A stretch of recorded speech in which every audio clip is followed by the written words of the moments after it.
నమస్తే.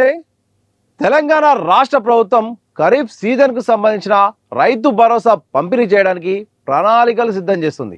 ఇప్పటికే వ్యవసాయ శాఖ నుండి రైతుల వివరాలను సేకరించింది. కొత్తగా పట్టాలు పొందిన వారికి నోటిఫికేషన్ విడుదలైన వారం రోజుల్లోనే ఎకరాకు సాయం జమ చేయాలనే ప్రయత్నాలు జరుగుతున్నాయి. గత యాసంగి సీజన్లో ప్రభుత్వం 2 విడతలుగా ఒక్కొక్క రైతుకు గరిష్టంగా 2 ఎకరాల వరకు సాయం అందించింది. అయితే మిగిలిన ఎకరాలకు సాయం అందుతుందని భావించిన రైతులకు నిరాశ ఎదురైంది. ఖరీఫ్ సీజన్లో ఎక్కువగా పంట సాగు జరుగుతుండడంతో పూర్తి సాయం ఇవ్వాలని ప్రభుత్వం నిర్ణయించినట్టు వ్యవసాయ శాఖ వెల్లడించింది. వానాకాలంలో పూర్తిగా సాగు జరుగుతుందని భావించి పట్టా ఉన్న ప్రతి రైతుకు పెట్టుబడి సాయం అందించేందుకు ప్రభుత్వం సిద్ధంగా ఉందని అధికారులు తెలిపారు.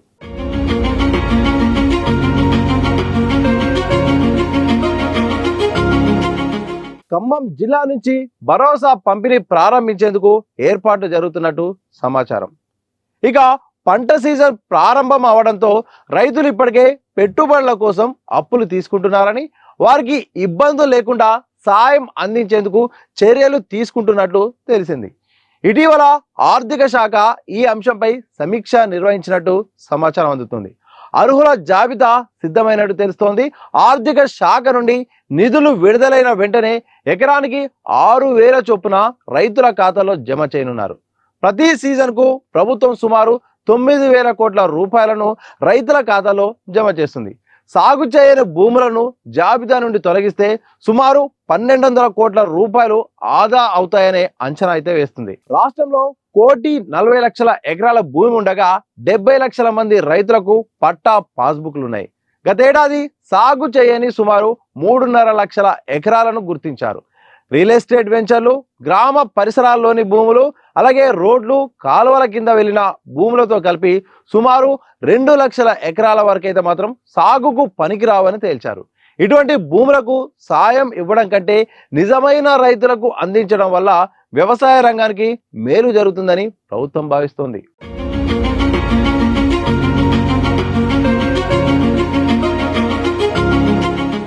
ఇప్పటి వరకు పట్టా పాస్బుక్ లో ఉన్న మొత్తం భూమికి సాయం అందించగా ఇకపై 5 నుంచి 7.5 ఎకరాల వరకు మాత్రమే పరిమితం చేయాలని ప్రభుత్వం ఆలోచిస్తుంది. రియల్ ఎస్టేట్, పడావు, బీడు భూములకు సైతం సాయం వెళ్ళినట్టు గుర్తించిన వ్యవసాయ శాఖ వాటిని దశల వారీగా తొలగించేందుకు చర్యలు చేపడుతుంది. పెద్ద భూస్వాములకు సాయం అందించడం కంటే చిన్న సన్నకారు రైతులకు ప్రాధాన్యత ఇవ్వాలని ఎమ్మెల్యేలు సూచిస్తున్నారు. ఇలా చేస్తే వారికి ఆర్థికంగా మద్దతు లభించడంతో పాటు ప్రభుత్వానికి మంచి పేరు వస్తుందని భావిస్తున్నారు. మరోవైపు యాసంగి సీజన్లో కేవలం 2 ఎకరాల వరకే సాయం అందించడంపై విమర్శలున్నాయి. గతంలో రైతు బంధు 2 విడతలుగా సకాలంలో జమ అవ్వగా ప్రస్తుతం ఆలస్యం కావడంతో రైతులు అసంతృప్తి వ్యక్తం చేస్తున్నారని ఎమ్మెల్యేలు చెప్తున్నారు. గ్రామాల్లో రైతుల నుండి ప్రశ్నలు ఎదుర్కోవాల్సి వస్తుందని భావించి కొంతమంది ప్రజాప్రతినిధులు వెనకడుగు వేస్తున్నట్టు సమాచారం. పెండింగ్ రైతు భరోసా త్వరగా విడుదల చేస్తే రైతుల నుండి మంచి స్పందన వస్తుందని, లేకపోతే భవిష్యత్తు స్థానిక ఎన్నికల్లో పార్టీపై ప్రభావం పడే అవకాశం ఉందని పార్టీ నేతలు ఆందోళన వ్యక్తం చేస్తున్నారు.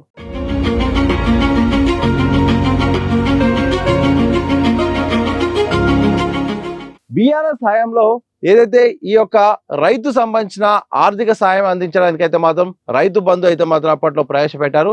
ఆ తర్వాత కాంగ్రెస్ అధికారంలోకి వచ్చిన తర్వాత రైతు బంధు కాదు, రైతు భరోసా ఇస్తాము, ఎకరానికి 7,500 వరకు ఇస్తామని కూడా అప్పట్లో ప్రతిపక్షంలో ఉన్న కాంగ్రెస్ పార్టీ అయితే మాత్రం ప్రజలకు హామీ ఇచ్చింది. అధికారంలోకి వచ్చిన తర్వాత మాత్రం ఆర్థిక పరిస్థితుల దృష్ట్యా ఎకరానికి 6,000 చొప్పున ఇస్తామని కూడా చెప్పింది. ఇక కొంతకాలంగా భరోసా సంబంధించిన నిధులైతే మాత్రం ప్రభుత్వం విడుదల చేస్తుంది. కానీ ఆర్థిక పరిస్థితులు ఒకవైపు, అలాగే కొత్త నిబంధనల కారణంగా అయితే మాత్రం సకాలంలో పూర్తి స్థాయిలో అర్హులైన రైతులకైతే మాత్రం రైతు భరోసా ఇవ్వలేదు. యాసంగి పంట విషయంలో మాత్రం పూర్తి స్థాయిలో ఇవ్వనందున రైతులకు కూడా చాలా ఆగ్రహం అయితే కనిపించింది. సో ఇదే సందర్భంలో ఇప్పుడు వ్యవసాయ శాఖ అయితే మాత్రం ఏదైతే వానాకాలం సంబంధించిన పంట పెట్టుబడి సాయం అందించడానికి ఇక అన్ని రకాలుగా ప్లాన్లు చేస్తుందట. ఆర్థిక శాఖ కూడా ఇప్పటికే సమీక్ష నిర్వహించి అవసరమైన నిధుల సమీకరణ కోసం అయితే మాత్రం అధికారులను కూడా సూచించిందట. త్వరలో ఇక ఖమ్మం వేదికగా రైతు భరోసా సంబంధించిన నిధుల విడుదలను చేయడానికి అయితే మాత్రం ప్రభుత్వం ఆలోచన చేస్తున్నట్టు తెలుస్తుంది. అలాగే అర్హులైన రైతులకు ఈసారి ఈ యొక్క వానాకాలం సంబంధించిన తప్పకుండా ఖరీఫ్ సంబంధించిన ఏదైతే పంట సాయం అయితే మాత్రం అందించడానికి ప్రభుత్వం ప్లాన్ చేస్తుంది. ఇందులో భాగంగా ఎక్కడైతే అవసరం లేదో అంటే రియల్ ఎస్టేట్ వెంచర్లైనా, బీడు భూములనైనా, పడావు భూములనైనా, అలాగే నిషేధిత జాబితాలో ఉన్న భూములైనా, ఇలా చెరువు పక్కన ఉన్న ఎలాంటి పట్టా లేని భూములకైనా మాత్రం, దాంతోపాటు కొండలు గుట్టలు ఇలా వ్యవసాయేతర భూముల్లో మాత్రం ఎవరైనా వ్యవసాయానికి సంబంధించిన సాయం కోరినప్పటికీ కూడా వారికి జమ చేయకుండా అడ్డుకోవాలని అయితే చూస్తుంది. గతంలో ఈ ప్రాక్టీస్ ఆల్రెడీ అధికారులు చేశారు. ఈసారి కూడా నిధుల్ని దాదాపు అవసరమైన వాటికే నిధులు వినియోగించి ఆర్థిక లోటును తప్పించుకోవడానికి అర్హులైన వారికి ఇవ్వడం ద్వారా, అలాగే ఆర్థిక భారాన్ని తగ్గించుకోవడానికి అయితే మాత్రం రాష్ట్ర ప్రభుత్వం రకరకాల ప్రయత్నాలు చేస్తుంది. ఇప్పటికే జియో ట్యాగింగ్ అని చేసింది. దాంతోపాటు ఇక ఫీల్డ్ లెవెల్లో కూడా అధికారులు పంపి ఎవరైతే పంట పండిస్తున్నారో వారికి అన్నట్టు కూడా ప్లాన్ చేస్తుంది. రకరకాలుగా అయితే మాత్రం ఏ అవకాశాలు ఉన్నా కానీ వాస్తవానికి ఆర్థిక లోటు తప్పించుకోవడానికి ఇటు వ్యవసాయ శాఖ, ఆర్థిక శాఖ అయితే మాత్రం ప్రయత్నాలు అయితే చేస్తుంది. ఇక త్వరలో అయితే రైతు భరోసా సంబంధించిన నిధులను ఇక రైతుల ఖాతాలో జమ చేయడానికి సిద్ధమవుతుందట. ఈసారి వీలైనంత ఎక్కువగా కూడా గతంలో 1-2 ఎకరాలకు పరిమితం కాగా ఈ వేసవి సంబంధించింది ఈసారి అయితే మాత్రం దాదాపు 7.5 ఎకరాలకు వరకైతే మాత్రం వేయాలని చూస్తుందట.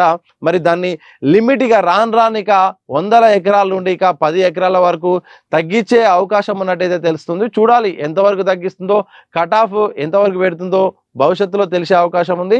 ఏదేమైనప్పటికీ రైతులు ఎదురు చూస్తున్న పంట పెట్టుబడి సాయం కోసం ఎదురు చూస్తున్న రైతులకైతే మాత్రం తెలంగాణ ప్రభుత్వం త్వరలో గుడ్ న్యూస్ చెప్పబోతుంది. అందులో భాగంగా ఆర్థిక శాఖ కూడా నిధుల సమీకరణ కూడా చేస్తుంది. ఇక దీనిలో భాగంగా వ్యవసాయ శాఖ కూడా ఎవరెవరు ఉన్నారు, అర్హులెవరు, అనర్హులెవరు, ఎవరెవరికి ఎంత సాయం అవసరం ఉంటుంది, వాస్తవానికి పంట పండిస్తున్నారా లేదా అనే కోణంలో మాత్రం ఇటు వ్యవసాయ శాఖ వాళ్ళ యొక్క ప్రయత్నాలు వాళ్ళు చేస్తున్నారు. ఓవరాల్గా అయితే మాత్రం రాష్ట్ర ప్రభుత్వం అయితే మాత్రం భరోసా నిధులను సకాలంలో ఈసారైనా పూర్తి స్థాయిలో రైతులకు అందించి భవిష్యత్తులో ఇక ఎన్నికల్లో కూడా ఎలాంటి వ్యతిరేకత లేకుండా రాష్ట్ర వ్యాప్తంగా కూడా ఎమ్మెల్యేలు కూడా వాళ్ళకి ఇబ్బందులు లేకుండా, వాస్తవానికి వచ్చిన ఎమ్మెల్యేల నుండి వచ్చిన ఫీడ్బ్యాక్లను కూడా దృష్టిలో పెట్టుకొని ఈసారి రైతు భరోసాలో కొంత మార్పు చేర్పులు చేయబోతున్నట్టయితే తెలుస్తుంది. చూడాలి భవిష్యత్తులో మరి ఈ కొత్తగా ఎలాంటి మార్గదర్శకాలు రాబోతున్నాయి, అలాగే మరి ఈసారి ఎన్ని ఎకరాలకు అందబోతుంది, మరి చివరి నిమిషాలు ఏమైనా ఆర్థిక సమస్యలైనా చూపుతారా,